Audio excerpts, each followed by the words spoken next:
오늘 말씀은 요한복음 4장 43절부터 54절까지입니다. 이틀이 지남에 예수께서 거기로 떠나 갈릴리로 가시며 친히 증언하시기를 선지자가 고향에서는 높임을 받지 못한다 하시고 갈릴리에 이르심에 갈릴리인들이 그를 영접하니 이는 자기들도 명절에 갔다가 예수께서 명절 중 예루살렘에서 하신 일을 모두 보았음이더라. 예수께서 다시 갈릴리 가나에 이르시니 전에 물로 포도주를 만드신 곳이라. 왕의 신하가 있어 그의 아들이 가버나움에서 병들었더니 그가 예수께서 유대로부터 갈릴리로 오셨다는 것을 듣고 가서 청하되 내려오셔서 내 아들의 병을 고쳐주소서 하니 그가 거의 죽게 되었음이라.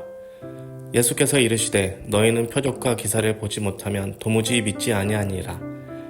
신하가 이르되 주여 내 아이가 죽기 전에 내려오소서.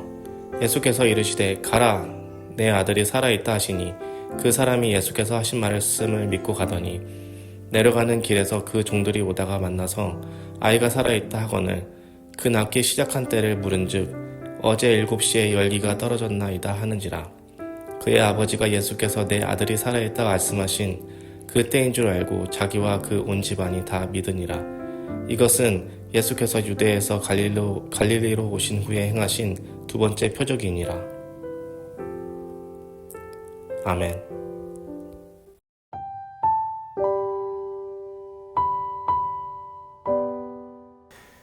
믿음은 기독교에서 가장 중요한 행위라고 할 수 있습니다.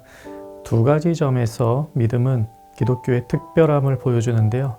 하나는 많은 종교들 그리고 우리가 어려서부터 배워온 윤리는 선한 행동들을 중시하기 때문입니다.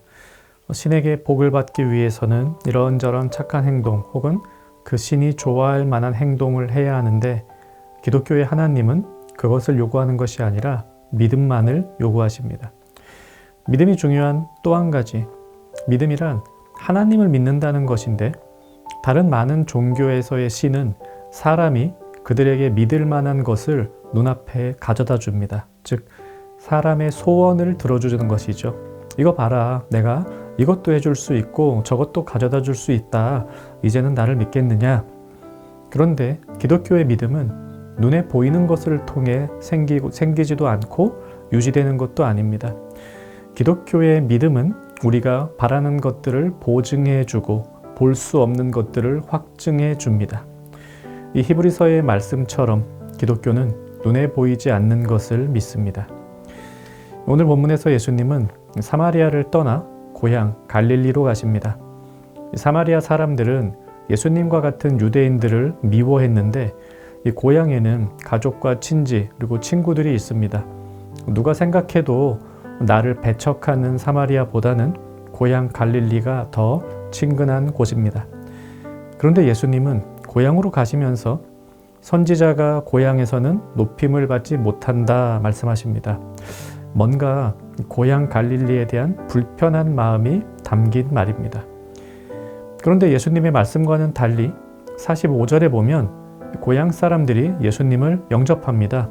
환대해 줍니다. 예수님이 괜히 자신이 환영받지 못한다고 생각하셨던 걸까요? 예수님께서 이 말씀을 하신 데에는 이유가 있습니다. 앞서서 사마리아에서 많은 사람들이 예수님을 믿었습니다. 그것은 예수님께서 그들에게 하나님의 말씀을 전해주셨기 때문입니다. 하나님의 말씀을 듣고 우물가의 여인부터 시작해서 수많은 사마리아 사람들이 믿게 되었습니다. 자, 고향 갈릴리 사람들도 예수님을 환영하긴 하는데 그것은 예수님께서 전에 이 동네에서 기적을 행하셨기 때문입니다. 그들은 말씀이 아닌 눈에 보이는 기적을 보고 예수님을 영접하며 환영하고 있는 것입니다. 이를 이미 알고 계시는 예수님은 너희는 표적과 기사를 보지 못하면 도무지 믿지 아니하리라 이렇게 말씀하셨습니다. 이런 말씀을 하고 계시는데 한 신하가 자신의 아이를 살려달라며 예수님을 찾아옵니다. 자기 집에 가서 아이를 살려달라고 합니다. 그런데 예수님은 그 집에 가지 않으신 채 말씀으로 이 아이를 살려주십니다. 내 집에 다시 돌아가 보면 아이가 살아있을 것이다. 말씀만 하십니다. 예수님의 말씀을 듣고 신하가 집에 가 보니 정말로 예수님의 말씀대로 자신의 아이가 살아나 있습니다. 언제부터 이 아이가 괜찮아지기 시작했는지 물으니 예수님이 말씀하셨던 바로 그때부터 아이의 병세가 호전되기 시작했다고 합니다. 그렇게 해서 신하의 가족들이 다 예수님을 믿게 되었습니다.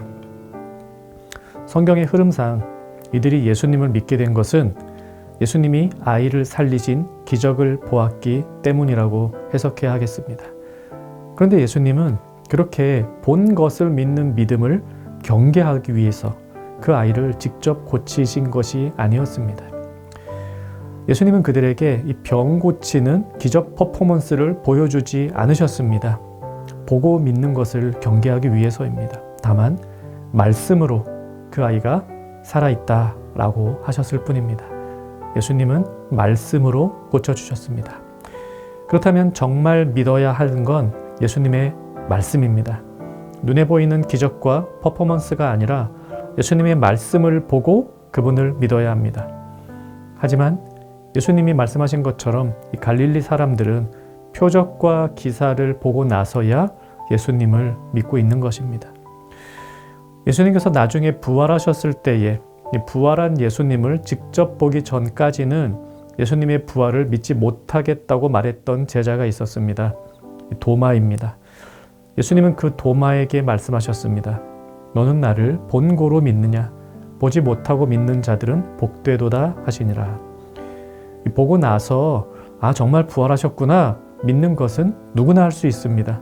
그것은 믿음이 아니라 확인일 뿐입니다. 예수님을 보지 못했지만 예수님이 약속하신 대로 부활할 것을 믿는 그 믿음을 제자들에게 요구하셨습니다. 오늘 본문을 통해서 우리 두 가지를 같이 생각해 봅시다. 하나는 우리의 믿음도 이와 같아야 한다는 사실입니다. 우리는 소원을 들어주는 하나님을 믿는 게 아닙니다. 하나님의 일을 하시는 하나님을 믿습니다. 그 하나님의 일이 우리에게 좋은 것임을 믿습니다. 하나님의 약속하신 영원한 생명, 우리 눈에는 보이지 않지만 반드시 그것을 주실 줄을 믿습니다.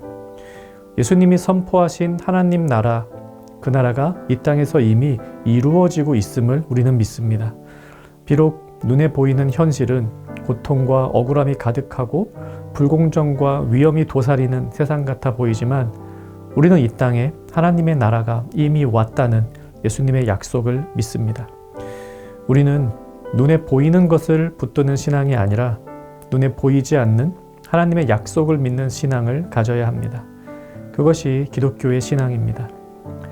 자, 두 번째로 생각해야 할 것은 예수님께서 표적과 기사를 보고 나서야 믿는 이 사람들에게도 병고침의 기적을 보여주셨다는 사실입니다. 너희들은 왜 보고 나서야 믿으려 하느냐 하시면서 이 병을 안 고쳐주실 수도 있었습니다.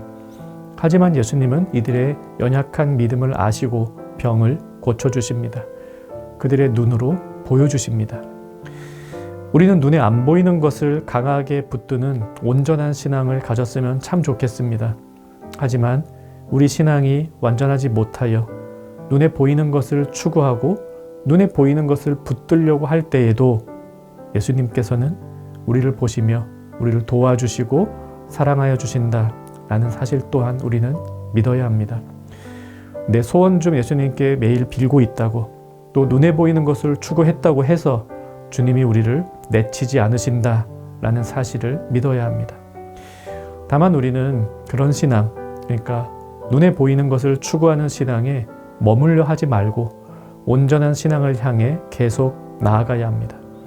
이 역시 눈에 보이지 않는 성령 하나님께서 우리 안에서 우리를 도와주고 계십니다. 말씀 생각하며 같이 기도합시다. 눈에 보이지 않는 영생과 하나님 나라를 믿고 이 믿음 흔들리지 않게 하소서.